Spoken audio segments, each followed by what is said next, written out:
No man has been declared a president of this country without having 25% in the FCT. Yes. But for you to underreport a section of Nigeria that is representing the larger society, that itself is another rascality at its highest order.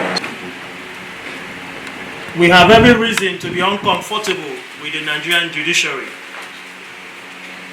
But because we believe in the new Nigeria,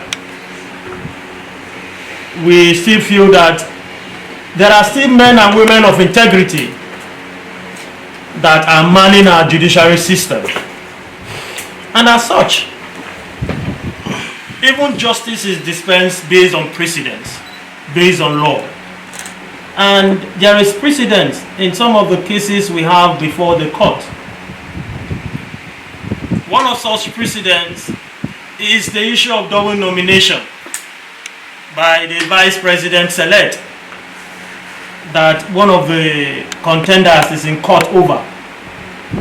And one of such precedents is in the case of Uche Mwosu of Action Alliance, an APC in Imo State.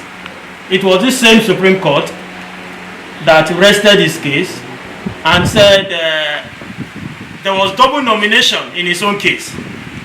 So based on those precedents and even the new signed Electoral Act, if you read section 33 of the Electoral Act as amended, a political party shall not be allowed to change or substitute its candidate whose name has been submitted under section 29 of this act, except in the case of death or withdrawal by the candidate, provided that is in the case of such withdrawal or death of a candidate, the political party affected shall, within 24 days of the occurrence of the event, hold a fresh primary election to produce and submit a fresh candidate to the commission for the election concerned.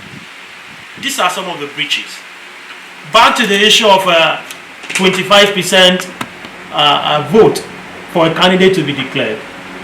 We as an organization, we want to say, based on precedent also, no man has been declared a president of this country without having 25% in the FCT. Yes. It has never happened before. Never. Why will this exception be allowed to take place? I don't want to call it an exception.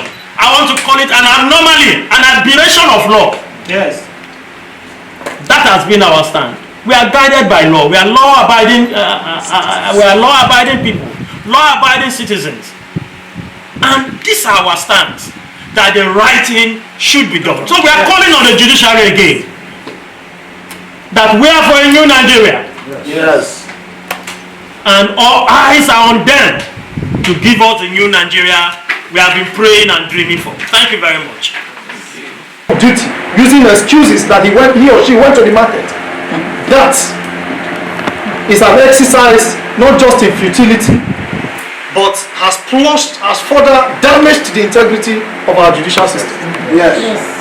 And we are saying no to it. Lastly, my wonderful comrade talked about the underreportage of the Free Nigeria movement. Yes, according to the questionnaire, we have been underreported, and it's an aberration. Because this is a movement that stands for justice, equity, and fairness.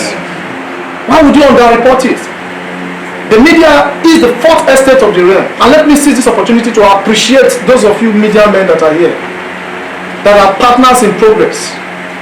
The Free Nigeria movement will continue to extend our hands of fellowship and olive branch to that section of the media that we have here in its representative capacity.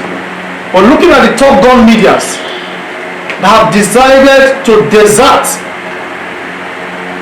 and cover our protest, cover our activities because of order from above, this is not journalism. This is sectionalism. It is cataclysmic to all our journalism arrangements in this country. The international community, we are part of a lot of bilateral arrangements and treaties. There's what we call the FOI bill that was signed into law, which is now an act. It is the right of the Nigerian people under this capacity to protest and demand for what is right. But for you to underreport a section of Nigeria that is representing the larger society, that itself is another rascality at its highest order. So we are using this opportunity to appeal to the top gun media. They know themselves that have refused to cover our activities, because it does not end here. It's continual.